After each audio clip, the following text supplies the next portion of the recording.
back to Homestead Corner. I'm Ginny, and today I want to talk about must-have pantry essentials.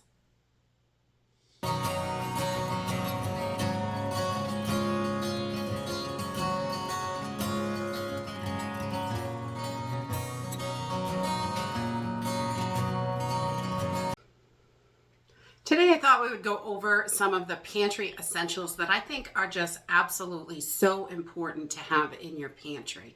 Now I know we have talked about all these things in all different kinds of videos and stuff, but I think it's important to take a step back and relook at what we have, because we get excited on one thing and we may forget something else, and we want to make sure that we have all of those items readily available for us when we need them. We never know what is going to happen. We need to be prepared to make sure that we're able to feed our families in an emergency situation. And when we cannot get out to get things, or there is nothing there, or it may be so expensive that you can't afford it, and getting it while you can still afford it, making sure you have a good stash of it, is going to be helpful for you and your family. So today I just have a list of essentials that I think should be in everybody's pantry so we can make sure that we have what we need when those emergencies arise. Whether it is sickness, job loss, war, the economy goes completely out of control. So many different things can happen. We really need to be ready. So let's jump into this list and see what we need. So the first thing on my list is beans and lentils. I think they are so important. They provide the fiber and protein and all the things that we need. We really need to make sure we have plenty of those, whether it is already canned or they are dried. I know some people think that dried isn't a good idea for emergency situations, but in a long-term situation, I think they are absolutely important. For those quick power outages, yes, you definitely want to have some canned up that are just, ready to eat. Heat and eat is wonderful, but they're going to help you get through. They are wonderful and affordable for stretching meals as well. The next thing on my list is flour, wheat berries, things like that. We want to make sure that we can cook the things we need to cook. Wheat berries can be ground down into wheat flour, or you can just cook the wheat berries the way they are and put them in other meals to help add those grains.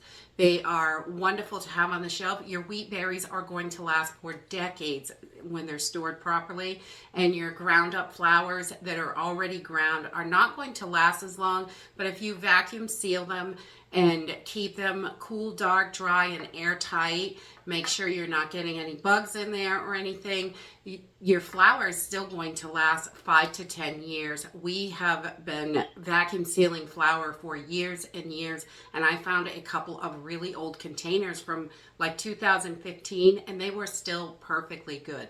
When they're closed up for a really long time, you may have to open them and let them air out for a little bit, because especially if you buy flour in a can, like a tin can, some kind of metal can, it does have that tinny taste to it. So, and it smells kind of funky. But if you let that air out, more than likely your flour is still good, and you just want to make sure that it doesn't have that like gross rancid smell to it.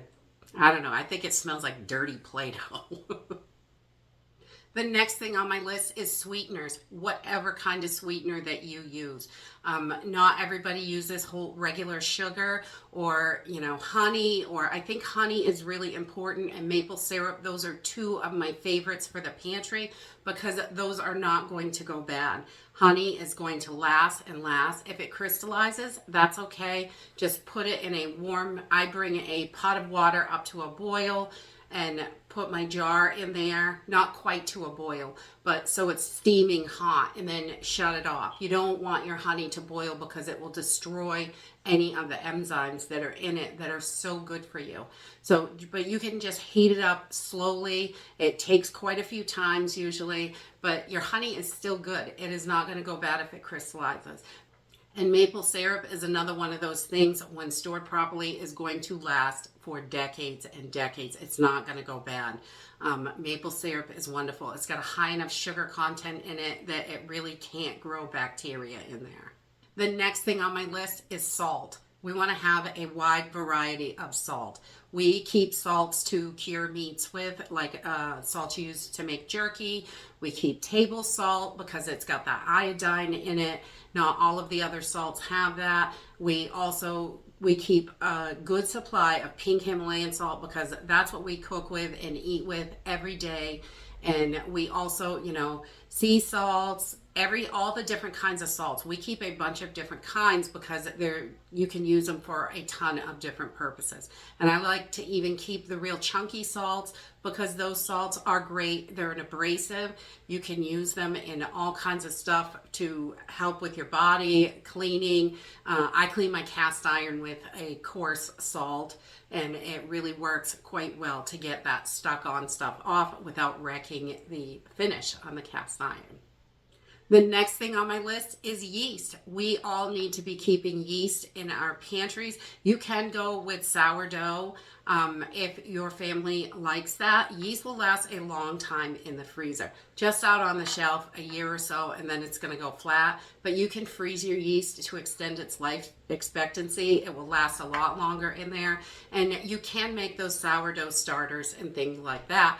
And that can help you. So when you don't have yeast, you can also make a potato type of yeast as well by fermenting the potato. So there are a bunch of different ways to go about it, but I think yeast is definitely important and one of those things that we need to keep on hand so we are prepared when we need it. The next thing on my list is fats. We need to have good, healthy fats for cooking and all that stuff in our pantries. And not only do we use these just for cooking, you can use them to make products for like bath and body products, anything like that, skincare. We use those oils and fats for stuff like that besides cooking. And if your oil goes bad, if you've got olive oil or cooking oil that just goes bad and you can smell that it's no good, don't throw that away. That can still be used as a fire starter, lamp oil, all sorts of stuff. So remember, even if it goes bad, it's not destroyed. We can still use it for other things besides eating and skincare. The next thing is shelf-stable milks. I think those are really important. A lot of people like to buy powdered goat milk, buttermilk. Any kind of powdered milk is great. They have the shelf-stable milks at the Dollar Tree you can get for $1.25, and they're in a liquid form. You just have to toss them in the fridge when you're ready to use them, and they are good to go. And you can get all kinds of different milks. So if you don't use cow milk, and let's say you use almond milk, you can store the almond milk as well. And if you have almonds, you can make your own. So you can make oat milk. There are a bunch of different ways to go as far as milks, but you want to have something that you know you can use for milks in your pantry. Another one that we think is a must-have in the pantry is shelf-stable eggs. Whether you are using mineral oil to store them, water glassing, egg replacer, you can dehydrate eggs, freeze dry eggs. There's just so many different ways to go about that as well. But making sure we've got those eggs, they're an excellent source of protein and required in most of your baking. So being able to make the things that your family loves is really important. And having those eggs to add that extra protein into everything is wonderful.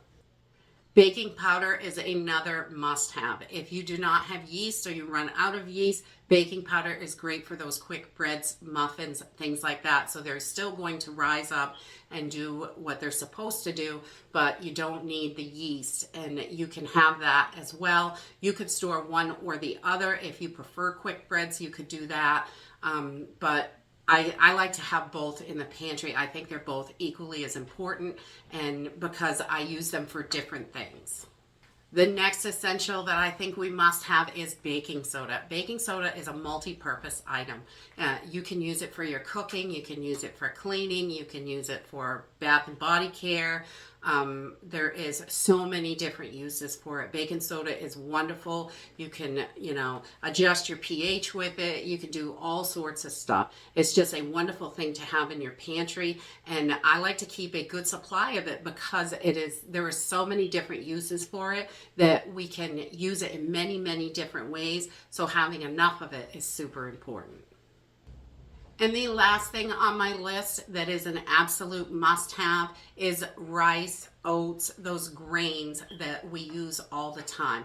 If you're not able to eat those, definitely look into the ancient grains, quinoa. There are a ton of different things that you can use for a grain instead of your rice or oats. If you're concerned about those, I know a lot of people with diabetes have a hard time with it because of the glucose, but we want to make sure that we have plenty of grains in there. So checking on grains that will work if you have diabetes.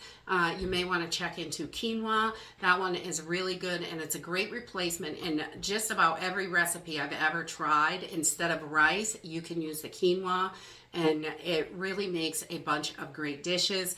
And there are lots of other things out there as well. It's not just one thing. Just check around and see what works for you and store those grains. Grains are super important in our diet and we need them, but you know, we want to make sure that they work for everyone in our family. And that is it for my must-have pantry essentials.